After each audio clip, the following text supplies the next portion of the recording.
Hey guys, I'm Bani Logrono, and in this video I'm sharing how me and my wife, who's also my producer, how we managed to raise 500,000 pesos for our very first film. Which I know is not a lot in filmmaking, it's only $10,000. But it was just enough for us to get started, and once we had that money, we could make something that we could show to other investors and sponsors, who would then give us more money to finish the movie. So the 500K was like startup money for our first film. And it was a World War II documentary called Manila 1945, The Rest of the Story. We made it 6 years ago in 2014, and we released it the following year in February 2015. And just to share a bit of that experience as well, we premiered it in the National Museum of the Philippines, which is a very historic building in Manila. And yeah, it was my first time being in a premiere for something that I directed, so it was really memorable. First time being in the public spotlight, I guess, and promoting something that I've made in the news, being invited to talk about it on TV. So it was really exciting, but at the same time, I was still quite inexperienced when it comes to talking about myself and my work. I was always so nervous when someone pointed the camera or a microphone at me, so sometimes it actually didn't make any sense at all when I talked. It's sad to see that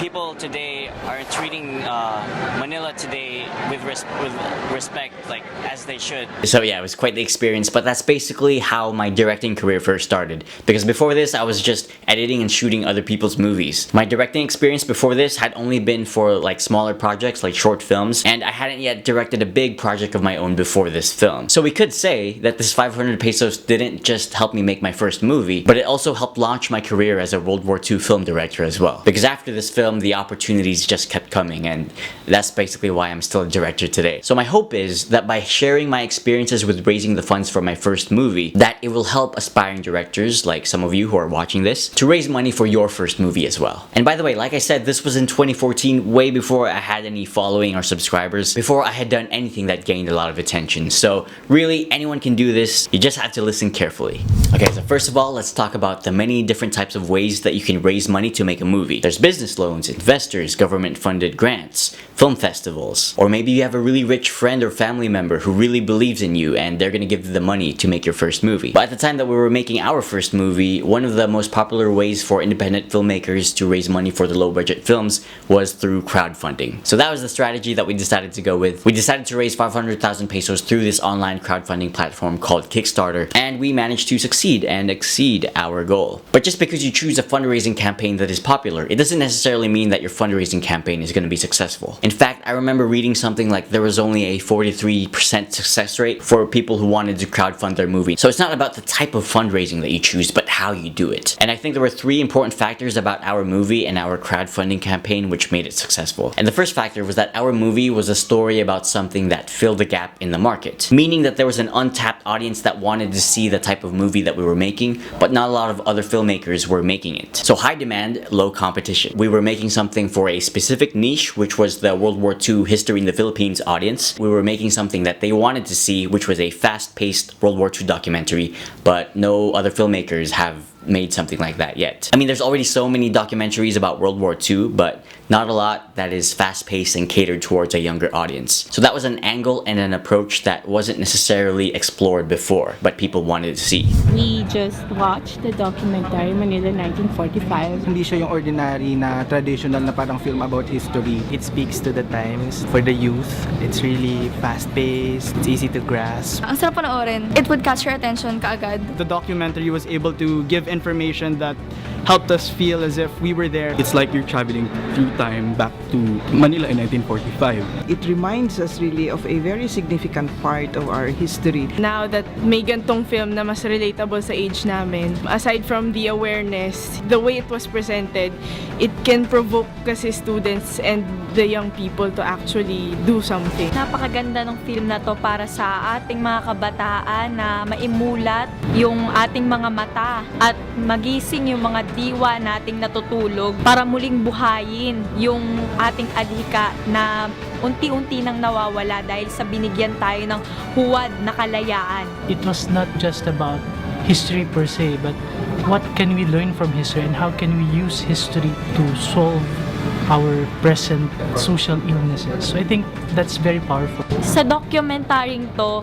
nagbubukas ito ng mga bagong opportunity at ng mga bagong pinto para gumawa tayo ng paraan. Tayong mga kabataan, gumawa tayo ng paraan para matuldukan na yung mga pangyayaring ito. It makes us aware as artists, not just to produce what we feel inside, but also what's relevant to others. Thank you very much to the producers and the filmmaker for this wonderful film. Gusto ko siyang ipakita sa lola ko. Now that I saw that, I felt like I came out of this room as a Filipino. And ang galing kasi kaya palang gawin ng isang pelikula yun. So that's the kind of stories that you want to find in the kind of movies that you want to make. A story or a movie with a strong niche audience that other filmmakers haven't been paying attention to. And that way, because you have low competition, you can fill that demand all by yourself. So that's the first factor in your movie that you need in order to have a successful fundraising campaign. The second factor is that you need the right team to make the movie. And what I mean by the right team is that they all have a very personal and specific purpose for wanting to make this movie. So our team, which was basically just me, my wife, and her dad, we all had very important reasons as to why the story that we were telling was important to us. So for my wife and my father-in-law, they are both descendants of a World War II hero, so it made sense for them as filmmakers to want to make movies that would honor their ancestors. But as for me, my reason was I'm someone that's really interested in history, but because I grew up and went to school in America, I was not given the opportunity to learn about the history of the Philippines when I was growing up. So making this movie was going to be a way for me, as well as other young Filipinos and Filipino Americans, to rediscover the forgotten history of our home country's past during World War II. And so when the main members of your film crew has very personal reasons as to why they want to make your movie, as we did, on top of having the skills necessary to execute the film, then that's how you know that you have the right team. Not only that they have the right skills and the right experience, but the right heart. This movie is really good. It fulfills my knowledge about the history. It was a shock for me and quite a revelation. The movie is really inspiring for us. It's not every day that every Filipino can see this, and I'm so honored to be part of this audience. It was telling the truth, like what happened. It said both sides. I learned to value our independence as a Filipino more. Really credible, and I really liked it. Cinematography and the background effects, it's a whole very good package. I think that this movie will really help us to know more about the truth about the past. Many Filipinos must watch, really must watch, because it is essential for every Filipino to know their history. I believe in what Kuya did. Well, it's really awesome. I was crying back here. It is really a fulfilling time for me being in this conference, sir. Thank you for the effort for showing us the history that really matters. I did this movie, grabe.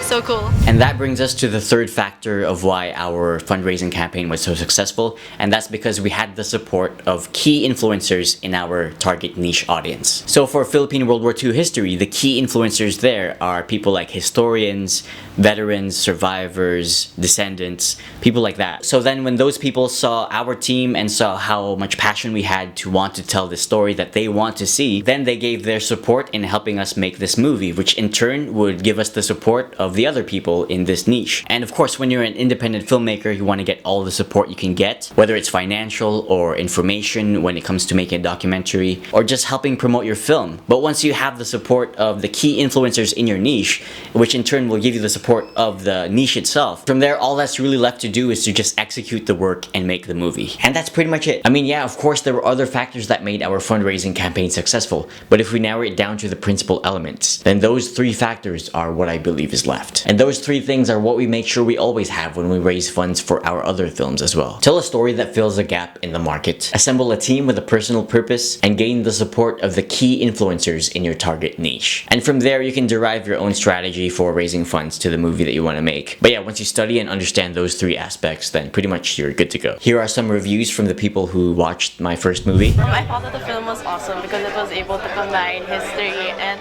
film together to capture the audience interest. It's nice to learn about these things. It's great that you came up with this film. I thought it was really well done. It's very important to know the details of what happened and what really happened, the truth. It's something that shaped us as a people to become who we are. People from my generation don't know anything or the details about World War II. So the fact that this was able to go in depth with the topic and capture everyone's attention and have themselves at the edge of their seats to find out what really happened really helped. Everyone needs to look back because it will help build an identity for all Filipinos. You know, it's important to know your grandparents, to continue on with the legacies or the integrity that they teach us. I think it's really important that people of our age see things like this. Watching films like these, I think, they open our eyes, they make it closer to home even more. More people should watch it and more people should appreciate history more. So there you go, I hope this helps. And I'm sorry I had to do this video in English because honestly, nauubusan na talaga ako ng Tagalog sa mga videos na ito. Trinay ko talaga magsalita ng Tagalog sa mga last few videos na kasi alam ko na ang karamihan ng mga subscribers ko ay taga-Pilipinas talaga at mas pinapanood nila ang video kung nagtatagalog ako pero hindi ko na talaga kaya. I'm gonna take a break from Tagalog and just speak English in these videos for now. Anyways, thanks for watching. Leave a comment to let me know your thoughts and please subscribe if you want to be part of my filmmaking journey. See you guys next time. Peace out. I really enjoyed the film. Actually, it gave me goosebumps. It was an eye-opener for me. It was a revelation. It was hooking. Napakaganda ng ginawang dokumentaryo ng inyong grupo. It suits our generation with the digital effects that we're using in the film. I'm a very visual person, so I like how it's so graphic. The cinematography, the effects. It gives you a different point of view of what had happened. I was quite taken aback by the severity of the effects of the war. After seeing the film, I feel more connected. Ito yung punto ng kasaysayan na hindi dapat natin makalilimutan. I'm really glad I watched this movie. My favorite part was the Laurel part. The late president, Jose P. Laurel. He was often demonized in my grade school days. In high school, we were taught that Laurel was a puppet president, and now we could see in the documentary that he really was trying to do something to save the Filipinos at least. I never thought of him being also a pro-Filipino during that time, that he was also fighting for what the Filipinos are fighting for. I didn't know about that before I watched the film. There are a lot of things that left an impact on me. I can't enumerate everything. Actually, I'm still trying to consolidate everything right now. The feels are still lingering.